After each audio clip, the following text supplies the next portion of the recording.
Good morning, guys. The topic for the chapter 16 is entitled Adverse Effect of Blood Transfusion.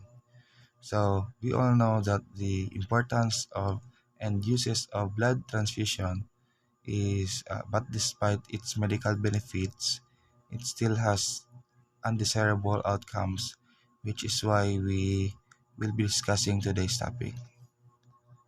Next. So the objective is first is to define transfusion. Second is explain the risk of transfusion, list the types of acute transfusion reaction and delayed transfusion, differentiate the clinical signs and symptoms. Fifth is the list laboratory findings associated with acute transfusion reaction, describe the pathophysiology, describe the procedures, explain the importance of the patient's history, list the logical steps and procedures to follow in the laboratory, describe the appropriate reporting, list accreditation agencies involved, and last is to state the regulatory record requirements and procedures. So we will be tackling all these subjectives as we go on in each slides. So, introduction. Transfusion reaction is defined as any transfusion-related adverse event that occurs during or after the transfusion of whole blood, blood components, or human-derived plasma products. Transfusion is also classified according to the interval between transfusion and other presentation of adverse effect. So, there are two terms, namely acute transfusion reaction, a transfusion with signs or symptoms presenting during or within 24 hours. And the second term is the delayed transfusion reaction, a transfusion with signs or symptoms presenting after 24 hours of transfusion. So, transfusion risk is the risk with transfusion are variable. Some transfusion-associated adverse events can be prevented, whereas others cannot. Transfusion reactions have different associated outcomes that can be the cause of increased morbidity or even mortality. And for the regulation, a preventive measurement must be performed when feasible. Transfusion reaction should be promptly recognized and evaluated, and any death that is suspected to be related to a transfusion event. It must be reported to the federal government or other governmental entities according to the state of jurisdiction. It is shown in the figure 16 and 22, and the recognition, evaluation, and resolution. The diagnosis and treatment of a transfusion reaction is a multidisciplinary task. It starts at the patient and is completed with the interpretation and recommendation by the transfusion service physician. The initial steps occurs at the bedside and involves the patient, the transfusionist, and the physician is responsible for the patient at the time of transfusion. The intermediate step and final step involves the transfusion service, technical staff, and other transfusion service physician.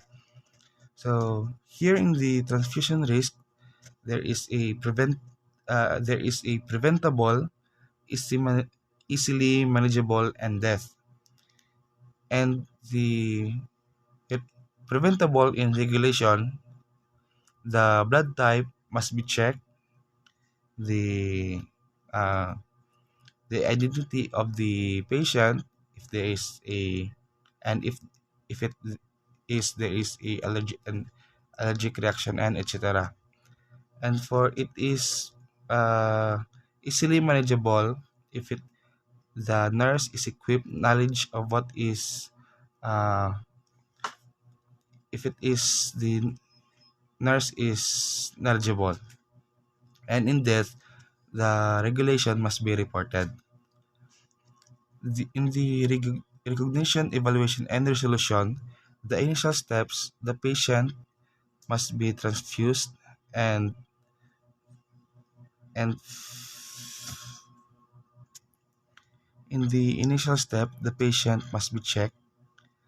The transfusionist or the nurse must record the of what the physician says. And for the intermediate step, the transmission service, a technical staff or the medical technologists, and the transfusion service of the physician or the pathologist.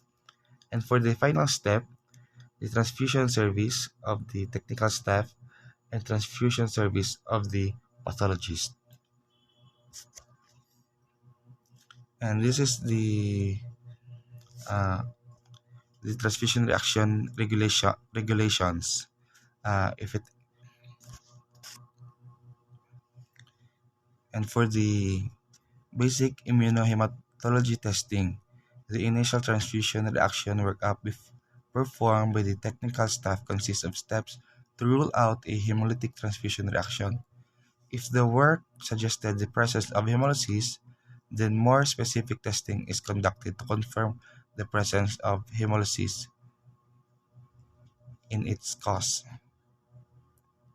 So, uh, the main point here is to check or to assess whether or not the patient has hemolytic transfusion reaction. If the workup suggested hemolysis, additional testing here is conducted to confirm the diagnosis and to identify its cause. So, at the bedside, the nurse physician is responsible. So here the nurse, if the nurse sees a patient's allergic reaction, he or she must stop the transfusion of blood and check the blood bag types and the patient identification and transfusion record, and it must be notified the patient's uh, physician. And for the physician, evaluate patient and treat as needed. Physician order transfusion reaction workup and notify transfusion service and follows proper standard operating procedures and consult with transfusion service physician for guidance regarding further evaluation and treatment. And for the transfusion service laboratory technologist or physician's responsibilities, the laboratory techniques must perform primary testing on post-reaction sample, report the findings to the transfusion service physicians, perform additional testing as per transfusion service physician's order. And for the transfusion service physicians, it must be take samples to recheck, report to identify if report to patient physician immediately if hemolysis, bacterial contamination, and also the trali or other serious adverse event related to transfusion is suspected, and notify blood centers and other outside agencies if applicable. Here in figure 16.2, the basic testing post-transfusion reaction sample has a four types. The clerical check that the following information matches if the post-reaction samples, the transfusion documentation, and the blood bag when available. If it if it is no discrepancy, then there is no. If there is discrepancy, it must be notified the TS physician. If another patient is involved in discrepancy, take necessary step to prevent another adverse event. and go to secondary testing if requested by TS physicians. And for the hemolysis check, a, a visual check for free hemoglobin will manifest as pink or reddish discoloration of plasma.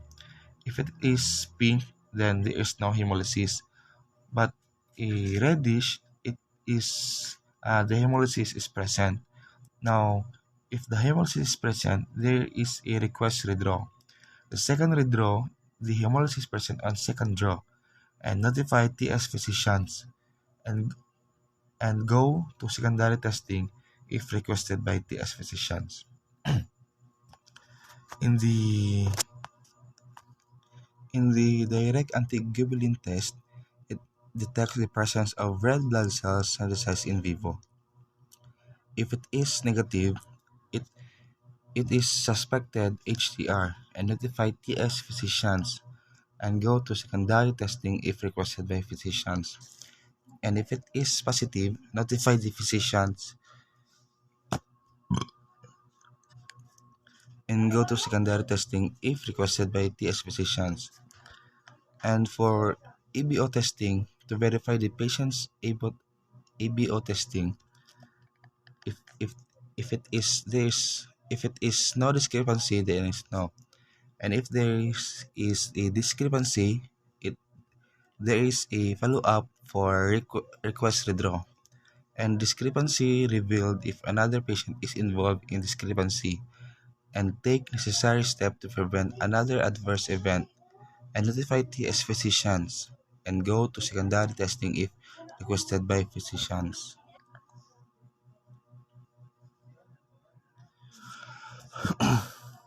For acute transfusion reaction, defined as a reaction in which signs and symptoms present in 24 hours of a transfusion. Most of the acute reaction can be grouped according to the common etiology that gives similar presenting signs and symptoms as is as illustrated at figure 16.4.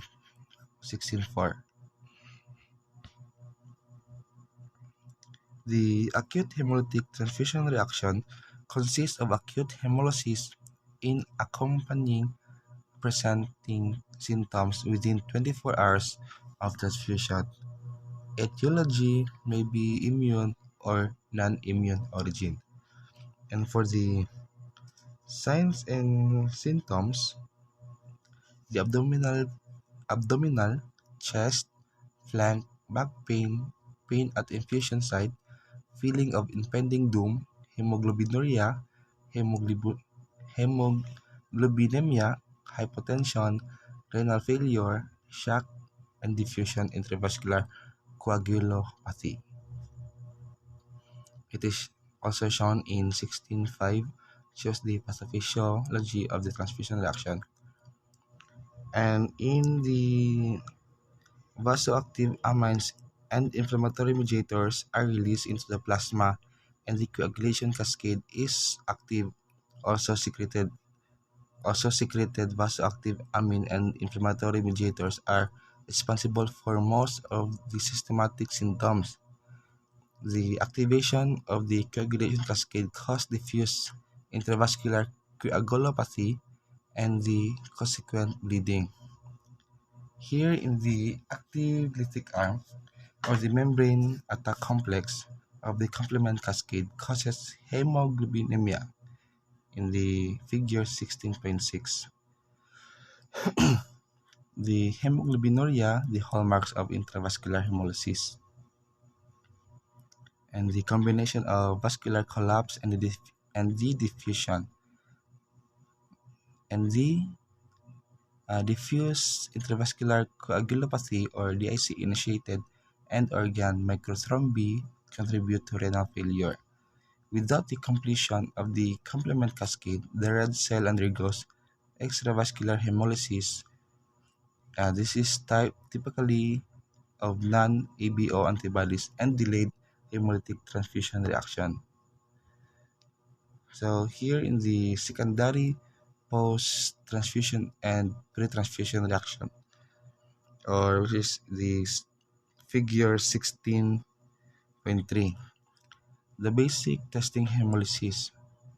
There are three under the basic testing hemolysis. There are three types: check for hemolysis and pre-reaction sample draw. If it is hemolysis is present, then hemolysis can be caused by non-immune mechanism. And if it is no hemolysis, the post-reaction sample repeat of ABO antibody screen, the cross matches antigen typing of units, and any positive repeat testing on pre-reaction sample. And for the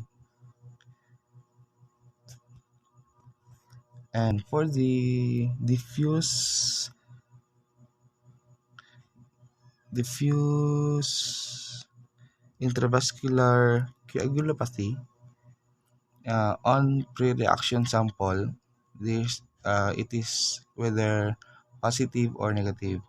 And under that, it is the post-reaction samples repeat, the ABORH antibody screen, antigen typing of units, in the positive repeat testing on pre-reaction sample, DAT positive on post or pre-reaction samples perform uh, diffuse intravascular, uh, I mean, uh, the direct antiglobulin test positive on post and pre-reaction samples performing DAT with IgG and C3d and elevate on sample with stronger reactivity, and etc. And the third type, in the basic testing hemolysis, it, it repeat ABO testing on pre-reaction sample and determine if clerical collection procedural error took place. If another patient is involved in discrepancy, take necessary steps to prevent another adverse event. And for the basic testing, if it is no hemolysis, the TATS culture and gram stain of components, blood culture patient, the ALTR, IgA levels and anti-IgA. And for the TRALI, chest X-ray when indicated, and HLA and HNA antibody screen in donor. If positive, proceed to WBC antigen typing in recipient. And for TACO, or transfusion associated circulatory overload, the chest X-ray and the BNP. This is the table 663. The medical personnel, the patient's nurse, and their task is to recognize and report to physician, as what I have said in the previous slide, and any adverse event in relation to a transfusion event. And for the patient's physician, evaluate the patient and recommendation for immediate intervention and requested transfusion reaction.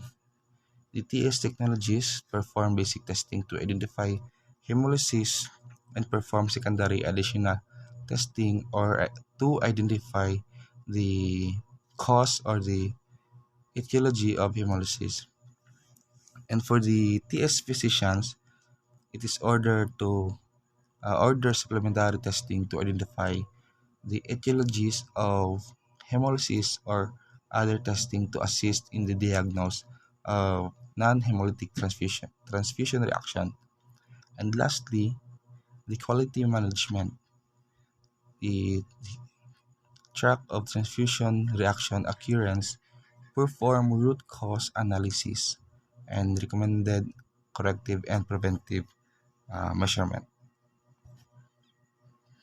So, what I have said in the figure 4.6, the acute reaction. If we talk about a febrile, it is called a fever. The AHTR, it is the hemolysis is present in the fever, while the TAS is an infection in the fever, while the FH FNHTR is a non-hemolytic, or there is no hemolyt. There is a fever, but not. Uh, there is the hemolysis is absent. And for the allergic reaction, it is depends if it is mild or severe. And for the pulmonary, the TACO, or the the transfusion associated circulatory overload, the or too much circulation of blood, or the cause of patient that it is hard breathing or edema. And for TRALI, or transfusion related acute lung injury, it is caused the injury of lungs because of the transfusion. Here in the IgM antibody plus antigen, uh, the antibody is came from or produced by the spleen, and the antigen is came from our blood or foreign body, or antigen is a foreign body. If these two combine, they are called immune complexes, and if they are attached to each other, the activation of complement cascade is active. And under this activation of complement cascade, there are three types. The activation membrane attack complex. This is done if the protein in the cells. This is done if the protein is uh, attacking the cells. So the protein attack the cells. That is why the cells will burst. That's why the cells will die. So this is called intravascular hemolysis. So for the secretion of vasoactive amines and inflammation mediators, under that is systematic symptoms. If we talk about systematic, it is a generalized or general. And under that systematic symptoms, vascular collapse, renal failure, and bron- bronchospasm. Mm, vascular collapse. It Because of systematic symptoms, the blood is circulate around all around of our body parts. So in the vascular collapse, there is some blood streams that will collapse. And for the renal failure, because the blood is circulating all around the body, the blood will uh, it will inflame in the kidney. And for the bronchospasm, the the bronchos in the lungs will shrink. And and here in the and the third type is the active coagulation. The active coagulation uh, produce blood for coagulation factor, and it diffuses extravascular coagulation. If the production is if the production stops, it causes bleeding. So that is the that is for the pathophysiology of an acute immune hemolytic transfusion reaction. Next is this is the blood plasma. And here in the figure 16-17, the intravascular hemolysis. Uh,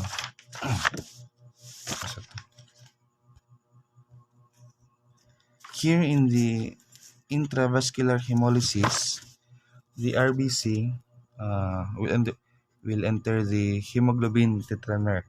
So this hemoglobin tetramer has two binding sites. The and has It has two alpha and two beta. to enter it because the hemoglobin tetramer can enter the kidney. The the tetramer will what we call this will separate or will cut into half, and it will be called the hemoglobin dimer, so that it can enter to the kidney and convert it to hemosiderin and hemoglobin methemoglobin.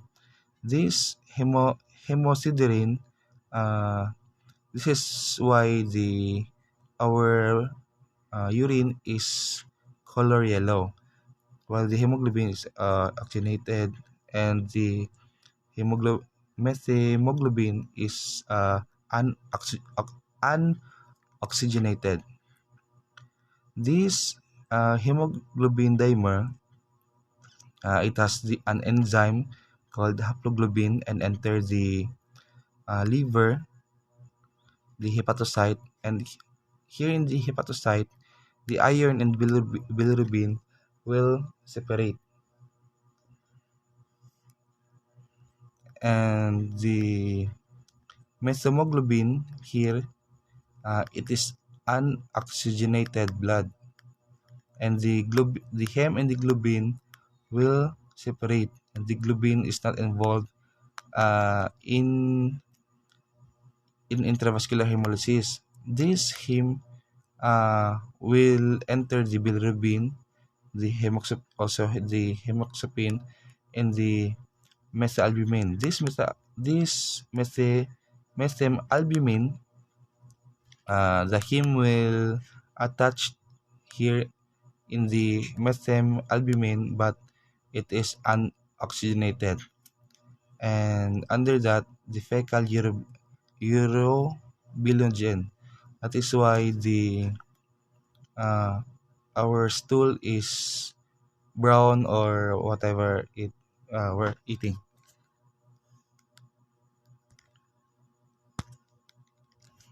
For the transfusion associated sepsis, it is an acute non-immune transfusion reaction presenting with body temperature usually 2 degrees Celsius or more above normal and rigors that can be accompanied by hypotension. Thus occurs when bacteria contaminated blood component is transfused. Mortality risk included contamination by gram-negative rod, patient's age, volume transfused, and platelet storage time. So bacterial endotoxins generated during storage may contribute to TAS-related morbidity and mortality. So for the laboratory workup for the diagnosis of TAS, it is consists of ruling out hemolysis and performing a gram stain and culture for the implicated complement, as well as the getting blood culture from the patient.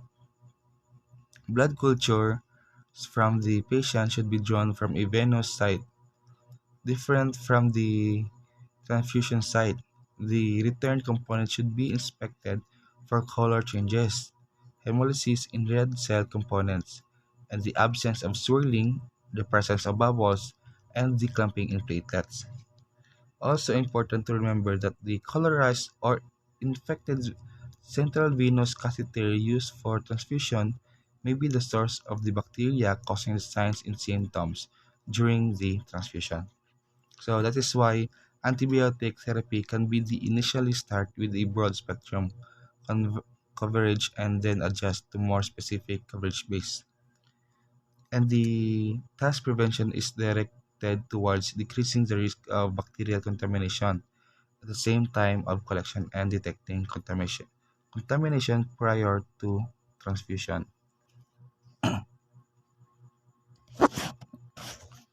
And this is the table 16.4, the bacterial organisms associated with transfusion associated sepsis or TAS. The gram stain or the gram positive For the bacterial identification, whether it is Staphylococcus species, Streptococcus species, Bacillus species, and so on and so forth. And the is the task list and source. Uh, the gram in the gram negative, this is the bacterial identification, the task risk, and the source. For non-hemolytic transfusion reaction, it is an acute complication of transfusion presenting with an at least a 1 degree Celsius increasing in the body temperature that can be accompanied by chills, nausea, or vomiting, tachycardia, increase in blood pressure, and tachypnea. For the pyrogens, the first one is immune-mediated and is due to the presence of performed antibodies reacting against white cells in the blood components for which antigen antibody specific is shared. It's called pyrogens because by the word pyro, it is heat, and for the gens is for the antigens. And for the cytokines, it is the fever or fever inflammation. It is the second mechanism is closely related to platelet storage changes, which involves the production and release of biologically active. The white cells is a component during storage. So the meperidine may be quickly resolve them. However, because of its respiratory depressant effect, meperidine must be used with extreme caution because of its side effect, the respiratory depressant. So this is the box 16.1, the intervention to prevent transfusion association sepsis. At collection, it must identify the donor's history. If the if the donor has a hepatitis, recent vaccination, or drugs, it must be prohibited. And proper phlebotomy technique, the single arm collection, the diverse pouch, and for the prior to storage, the pre-storage leukoreduction, pathogen inactivation, automated culture, and time of transfusion must be visual inspection, must be biochemical markers, microscopy stains, and immunoassays. In allergic transfusion reaction or ATR, it is an immune implication of transfusion presenting with a variety of symptoms that can vary according to reaction's degree of severity.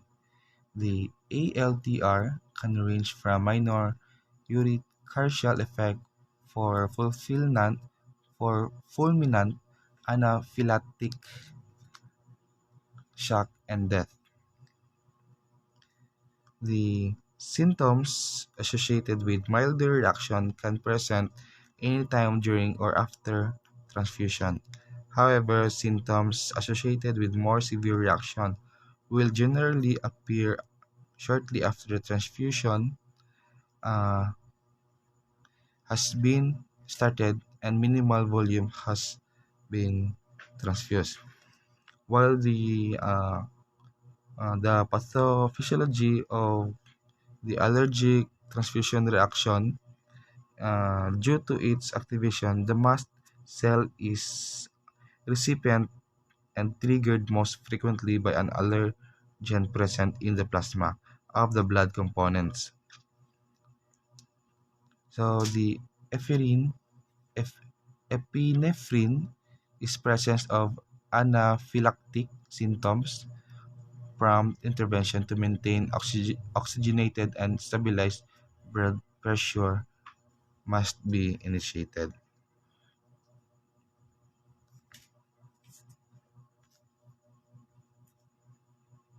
And for the transfusion-related acute lung injury, consists of an acute transfusion reaction presenting with respiratory distress and severe hypoxemia during or within 6 hours of transfusion in the absence of the cause of acute lung injury.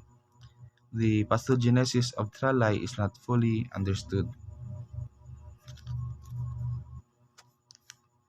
or it can be accompanied by fever or hypotension, and this syndrome is now considered the leading cause of transfusion-associated fatalities, surpassing the ABO incompatibility and bacterial contamination.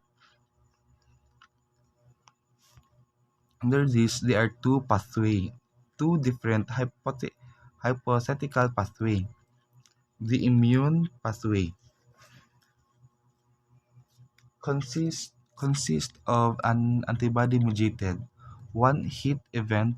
The antibodies against the human leukocyte antigen or human neutrophil antigen in the transfused blood components react with recipient's leukocyte, causing the aggregates that include conclude include the pulmonary circulation. And the second pathway is the non-immune trali. Consists of a two-hit event.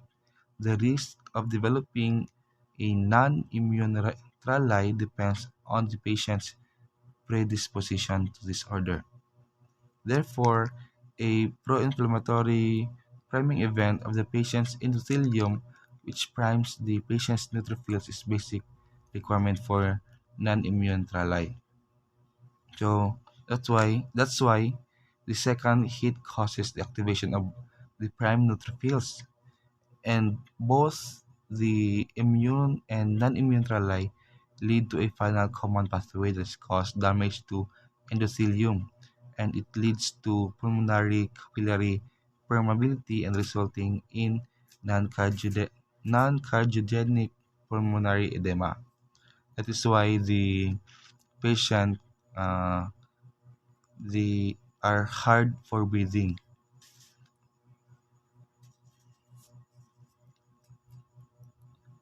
There is a growing appreciation that milder forms of respiratory distress or transient dyspnea may represent this syndrome. This patient with trali is managed with supporting therapy similar to other patients with permeability edema. Both require additional oxygen transport, and 27% required mechanical ventilation support. Typical trial cases improve within 48 hours. Fatality is observed in 6% to 20% of cases. In the contrast to the patient with TACO, the patient with Raleigh does not respond to diuresis. The blood components that contain large plasma volumes donated by alloimmunized donor would be at high risk of causing immune-mediated Raleigh. And leukocyte antibodies are found with the highest frequency in multiparous female donor. And the predominantly male plasma policy may consist of obtaining plasma from male donors. The United States evaluate the impact on the different female deferrals. The impact of the policy that would not allow plasma from female components would result in nearly 50% reduction.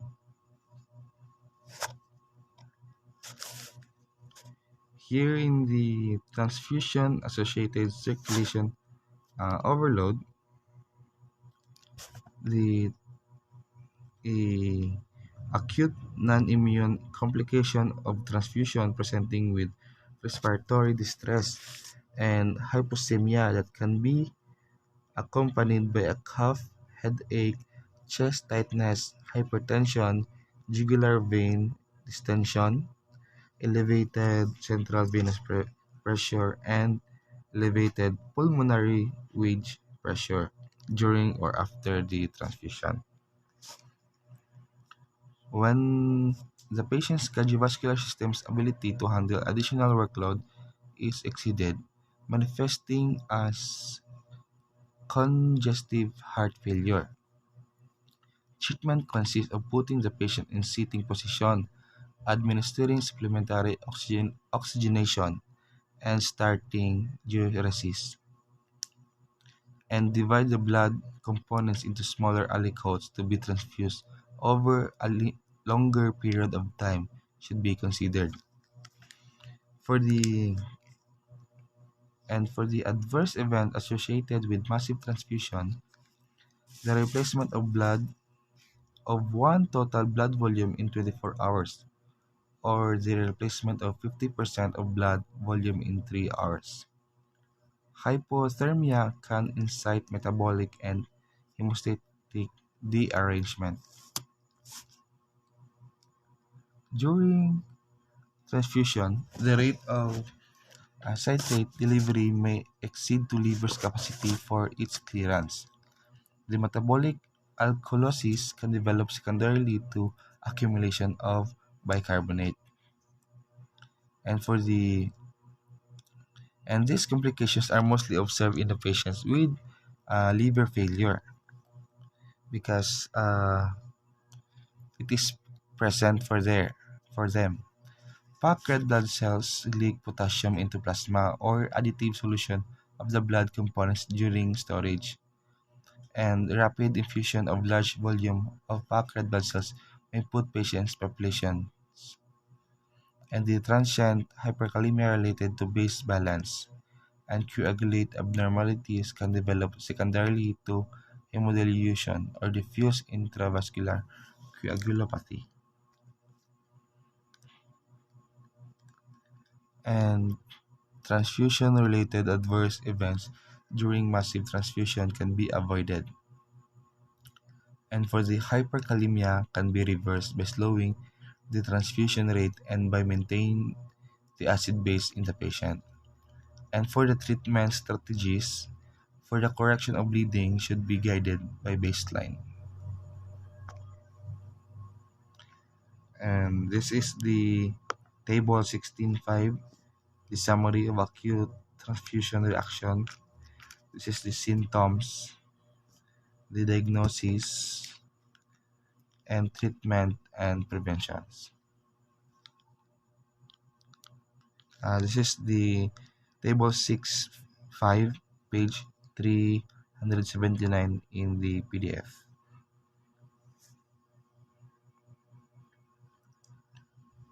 For the figure 1612, delayed transfusion reaction, there are four types: the serological hemolytic, TAGVHD,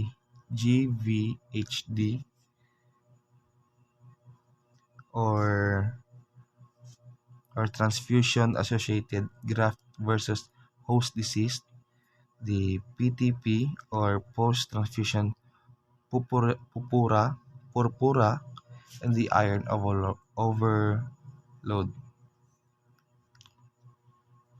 The delayed transfusion reaction is defined as reaction in which signs and symptoms present after 24 hours of transfusion and represent a diverse etiology.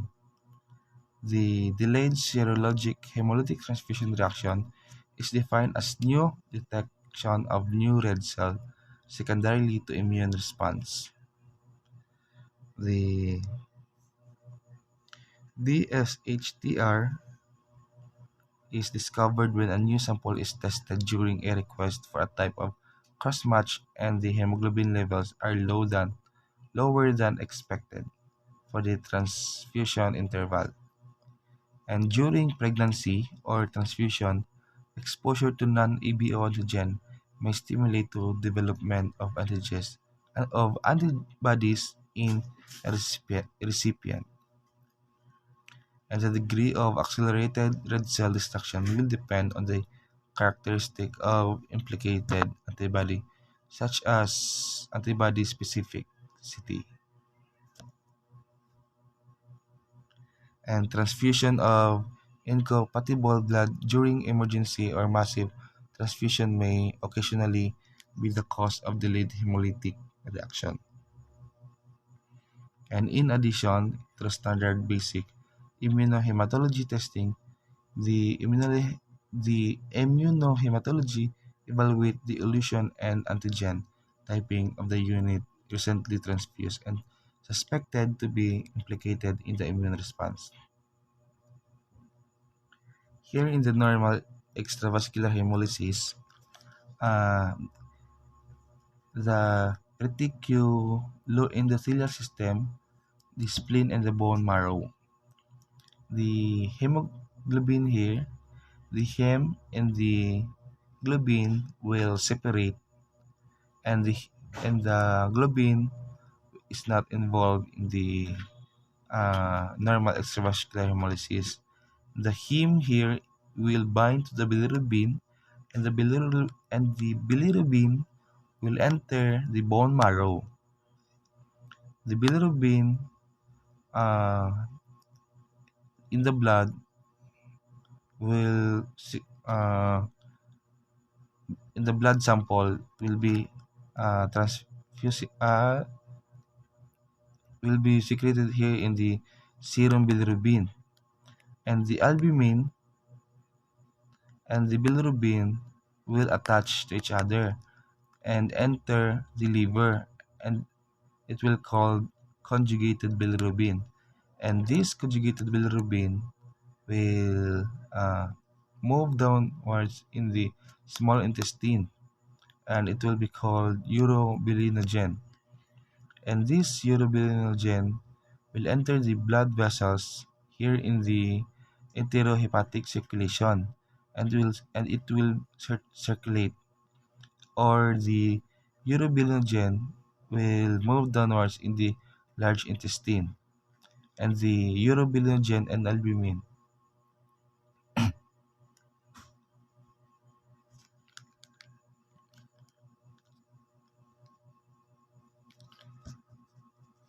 in the figure 1614.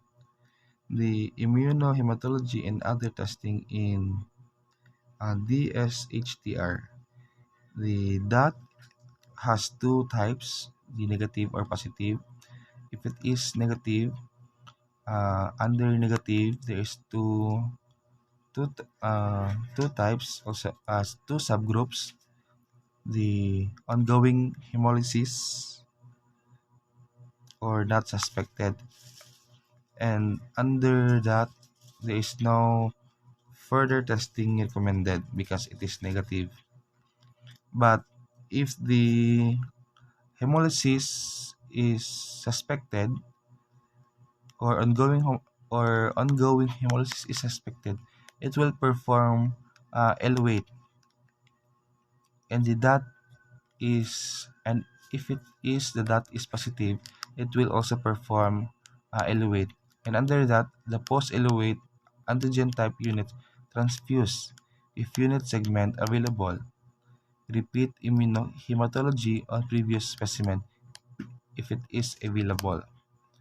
And in the other side, the other markers of hemolysis, and under that, LDH, total bilirubin, direct bilirubin, and haptoglobin. Under that, negative elevate.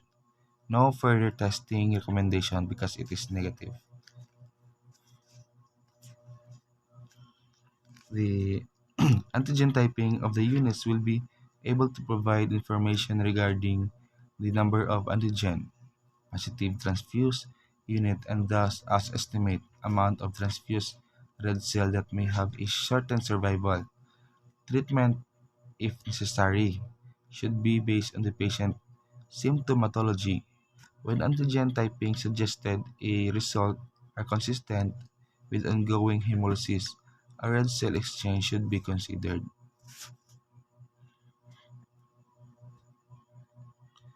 In the transfusion-associated graft versus host disease, a delayed immune transfusion reaction due to an immunologic attack by variable donor. Lymphocytes contain in the transfusion blood components against the transfusion recipient.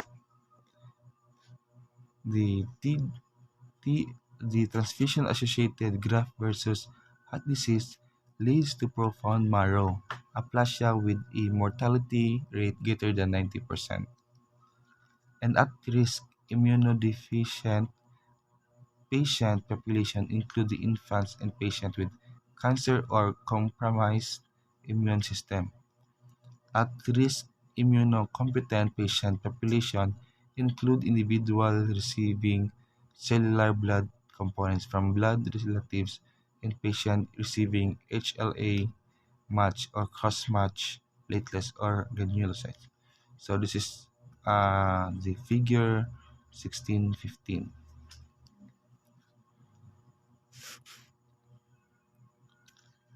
And for the case of TGA GVHD, diagnostic testing includes the skin biopsy for superficial perivascular lymphocyte infiltrate, necrotic keratinocytes, and bullae formation. The bone marrow examination for hypocellular, liver biopsy for degradation and eosinophilic necrosis of small bile ducts, and the molecular study from the patient's buccal swab or skin fibroblast. Definitive diagnosis requires identification of donor-derived lymphocytes in the recipient's circulation of tissue. Stem cell transplantation may represent the only curative option for TGA-GVHD. As a treatment, options are almost non-existent, and because of the condition's high mortality, emphasis is put on recognizing the interventions that prevent it from occurring. Quality control of irrigation procedures is essential to ensure that the correct dose is administered. See in the box 16.3.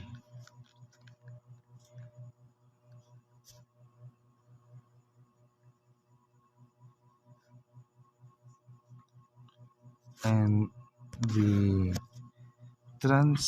post-transfusion purpura is a delayed immune complications of transfusion that present with profound thrombocytopenia, frequently accompanied by bleeding. 1 to 24 days after blood transfusion, febrile reactions have been reported retrospectively with the implicated transfusion. These characteristically a red blood cell or whole blood transfusion expressing the human platelet antigen specificity and causing an anamnestic immune response, and destroy not only the transfused but also the autologous platelets. For platelet count, usually returning to normal within 2 weeks. However, up to 13% mortality rate, a mortality related to intracranial hemorrhage has been reported. Standard of treatment consists of infusion of intravenous immunoglobulin 0.5 to 1 gram per kilogram per day over a period of 2 to 10 days, with an average response of time of 4 days after initiating therapy.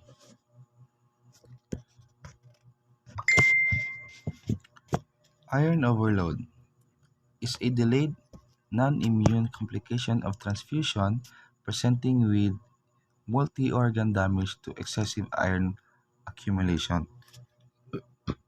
Chronic red cell transfusion recipients have the greatest risk for developing iron overload, with a cumulative 50 to 100 red cell unit transfusion causing greater morbidity than the underlying anemia,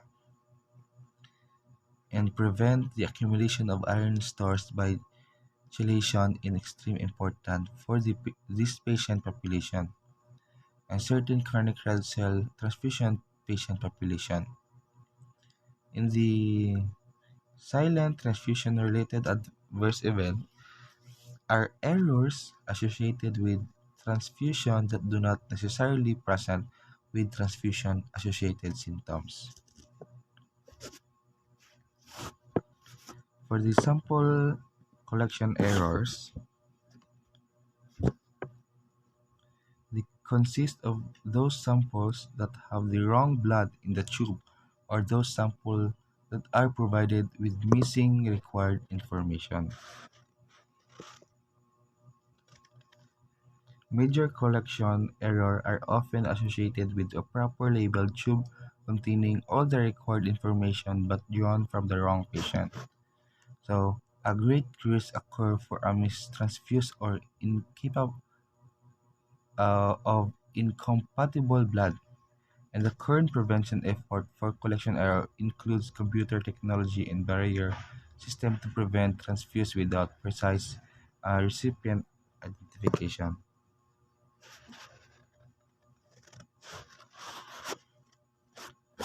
And this is the table 16.6, the summary of delayed transfusion reaction.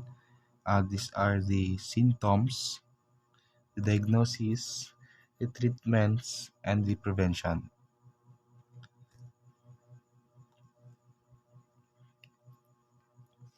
For red blood cell alloimmunization, uh,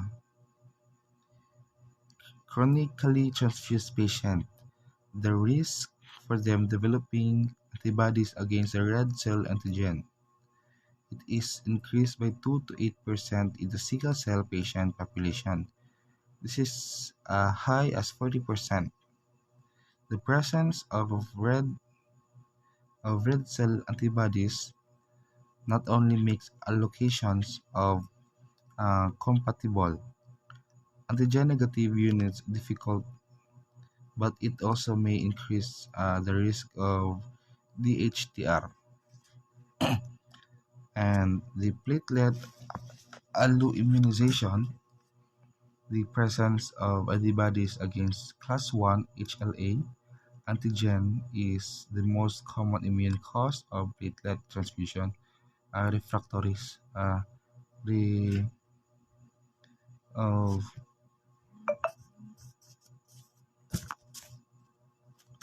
the refractoriness. Antibody uh, also the leukocyte leukoreduction of cellular platelets does not seem to decrease the latter risk.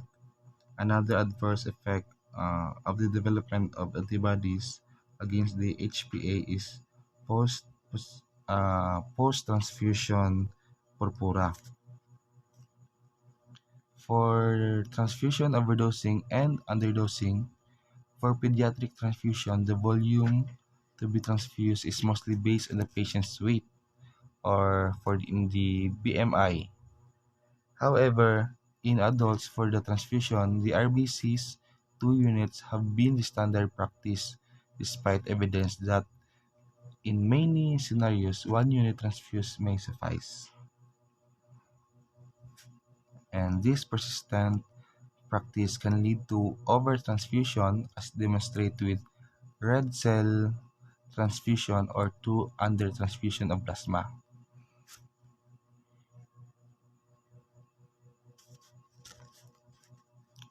For transfusion related adverse event in special patient scenarios, the it usually focused in recipients, mainly in adults or other children, of allogenic blood components.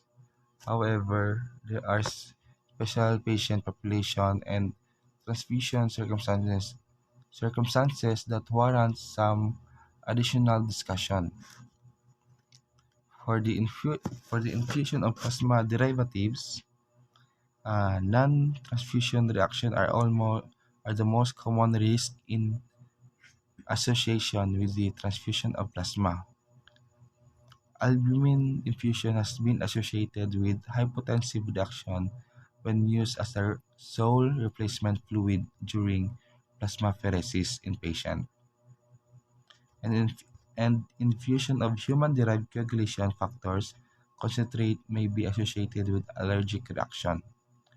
And for the therapeutic apheresis, during therapeutic apheresis, transfusion reaction can occur or inherit symptoms to the procedure may be aggravated, and adverse effects most frequently reported include perioral or acral paresthesias, seen more frequently when saturated plasma rather than albumin solution is used as a replacement fluid. For the anaphylactoid reaction have been reported with the use of albumin as the replacement fluid in patients. And for the neonatal transfusion, it may be difficult in the presence of other concomitant clinical factors. Neonates may be more vulnerable to metabolic complications.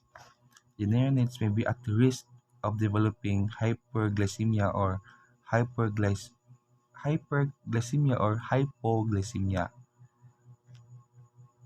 These metabolic symptoms often present in similar symptoms. The treatment of the transfusion associated with metabolic changes will depend on their expected duration. And development of antibodies is extremely rare in infants due to inability of neonatal lymphocytes to recognize the foreign antigen. Rarely, infants with nucleotizing enterocolitis or sepsis may develop intravascular hemolysis.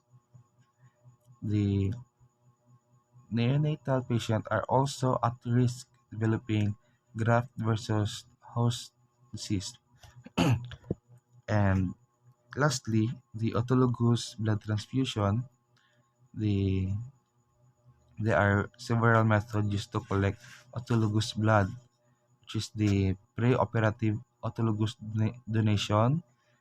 The second is the intraoperative hemodilution, and the third is peri-operative blood recovery. And the autologous transfusion are received to be at risk free by many, inclusion patients and their physicians. This adverse event may be associated with increased morbidity and even associated with the transfusion of autologous blood is to follow the same rules and regulations that apply to the use of allogenic blood, as well as the manufacturer's instruction when utilizing operative blood recovery. So that's all, and thank you.